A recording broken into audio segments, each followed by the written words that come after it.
Oke, kita tinggalkan Apple, pemirsa, kita ke Tesla akan melakukan pemutusan hubungan kerja atau PHK terhadap lebih dari 14.000 karyawannya atau 10% dari total jumlah pegawainya di seluruh dunia. Ya, hal ini berdasarkan memo yang dikirimkan oleh CEO Tesla Elon Musk kepada para pegawai dan tingkat penjualan yang melambat menjadi pemicu utama.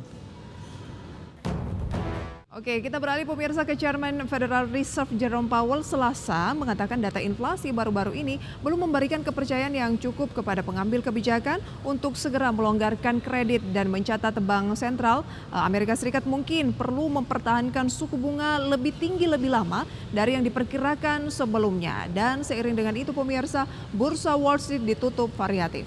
Kita lihat data selengkapnya. Dow Jones Industrial Average ditutup naik 0,17% menjadi 37.798, S&P 500 turun 0,21% menjadi 5.051 dan Nasdaq Composite Index melemah 0,12% menjadi 15.865. S&P 500 dan Nasdaq sudah turun hampir 4% dari rekor tertinggi yang dicapai di bulan Maret lalu.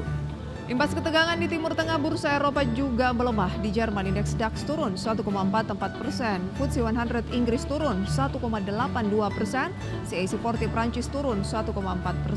Dari komoditas, pemirsa, minyak WTI melemah 0,13% di level 85,25 dolar Amerika per barrel, nikel melemah 0,14%, kemudian untuk emas melemah 0,33% di level 2.399 dolar Amerika per ounce, dan CPO menguat 0,21% di level 4.222 ringgit Malaysia per ton.